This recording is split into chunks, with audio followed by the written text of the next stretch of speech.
Chodavaram GST అధికారుల తీరుపై Anakapalli parliament BJP MP అభ్యర్థి సీఎం రమేష్ ఆగ్రహం వ్యక్తం చేశారు.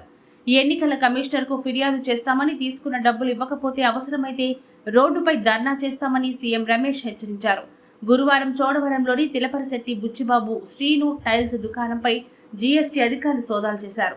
సీసీ కెమెరాలు నిలుపుదల చేసి ఆ దుకాణంలో ఉన్న వారందరి సెల్ ఫోన్లు తీసుకొని కొందరు అధికారులు సోదాలు చేయడంతో బుచ్చిబాబు ఈ విషయాన్ని టీడీపీ చోడవరం ఎమ్మెల్యే అభ్యర్థి కేఎస్ఎస్ఎస్ తెలియజేయగా ఆయన ఎంపీ అభ్యర్థి బీజేపీ రాష్ట్ర నాయకులు సీఎం రమేష్ కు తెలిపారు. దీంతో సీఎం రమేష్ వచ్చి రికార్డులు పరిశీలిస్తున్న అధికారులను నిలదీశారు.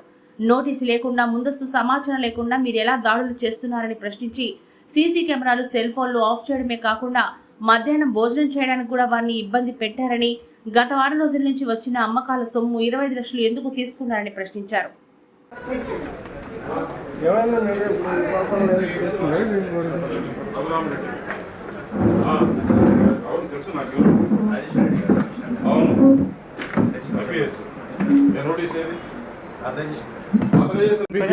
సబ్మిట్ చేస్తారు.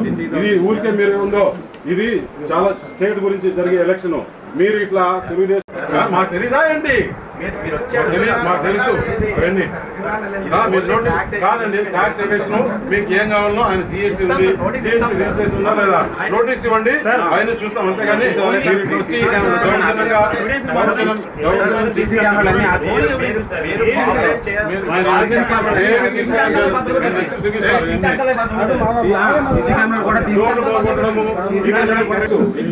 కేవలం ఎలక్షన్ల కోసము కొత్తగా పెట్టారు. ఈ యాక్ట్ పాస్ కూడా కాలా. అవును, ఇది రెగ్యులర్ బిజినెస్ లో ఉన్న ఎవరికి ఇచ్చినారు? సమక్షంలో వీళ్ళ దగ్గరికి వచ్చి చేస్తాం. మార్నింగ్ నుంచి సీసీ కెమెరాలు కూడా వచ్చారు మీరు. అవును, నాకు తెలుసు.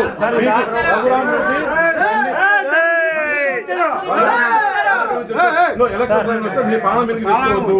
నేను చెప్పేది రండి, మీరు కోఆపరేట్ చేయండి. మీరు కోఆపరేట్ చేయండి. ఒకటి ఇక్కడ ఒక్క నిమిషం అధికారులకు చెప్తున్నా, ఈ ప్రభుత్వం చెప్పినట్టు కమ్ము కాయొద్దు. ఏ మాత్రము ఉన్నా కానీ ఒకవేళ ట్యాక్స్ ఎవాక్సేషన్ ఏదైనా ఉంటే అన్ని చెక్ చేసుకున్నాము. ఏదైనా ట్యాక్స్ ఉంటే ట్యాక్స్ కట్టించేస్తారు. అంతేగాని ఒక్క నిమిషం మీరు ధర్మశ్రీ చెప్పినారని, వాళ్ళు చెప్పినారని, వీళ్ళు చెప్పినారని ఇక్కడ వస్తే సీఎం రమేష్ ఉన్నాడు ఇక్కడ వీళ్ళకి.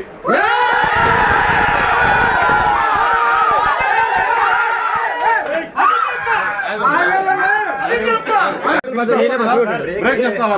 దౌర్జన్యం చేస్తావా?